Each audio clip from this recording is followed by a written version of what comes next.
ചിത്രകാരൻ എന്ന നിലയിലും ഒരു ചിത്രകലാ അധ്യാപകൻ എന്ന നിലയിലും ഏറെ ശ്രദ്ധിക്കപ്പെട്ട ഒരു കേരളീയ കലാകാരൻ.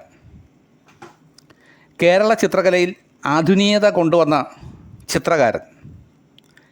രാജാ രവിവർമ്മ സ്കൂൾ ഓഫ് ആർട്സിൽ നിന്ന് ചിത്രകല പഠിക്കുന്ന കാലത്ത് ലോകപ്രശസ്ത ചിത്രകാരൻ രാജാ രവിവർമ്മയുടെ മകൻ രാമവർമ്മ രാജയായിരുന്നു ഗുരുസ്ഥാനീയൻ.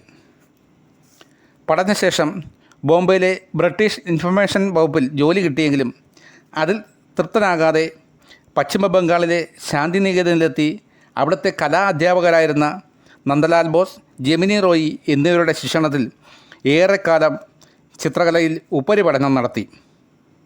തുടർന്ന് കോയമ്പത്തൂരിൽ ചിത്രകലാ അധ്യാപകനായി ജോലിയിൽ പ്രവേശിച്ചു. പിന്നീട് മാവേലിക്കര രവിവർമ്മ സ്കൂൾ ഓഫ് ആർട്സിൽ അധ്യാപകനായും തിരുവനന്തപുരം സ്കൂൾ ഓഫ് ആർട്സിൽ സ്ഥാപന മേധാവിയായും പ്രവർത്തിച്ചു. ഇന്ന് പ്രസ്തുത സ്ഥാപനങ്ങൾ ഗവൺമെൻറ് ഫൈനാൻസ് കോളേജുകളാണ്. ആധുനിക ചിത്രകലയെപ്പറ്റി നിരവധി ലേഖനങ്ങൾ എഴുതിയ സി കെ രാമകൃഷ്ണൻ നായർ തൻ്റേതായ ശൈലിയിൽ ധാരാളം ചിത്രങ്ങൾ രചിച്ചിട്ടുണ്ട്.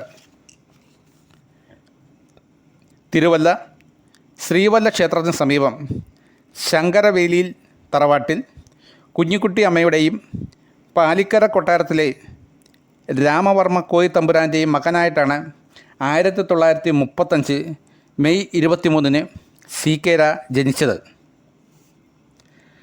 പ്രശസ്തരായ നിരവധി ചിത്രകാരന്മാരുടെ ഗുരുവായ സി കെ രാ ഇന്നും ശിഷ്യന്മാരുടെ ഹൃദയത്തിലും ചിത്രകലാലോകത്തും ജീവിക്കുന്നു.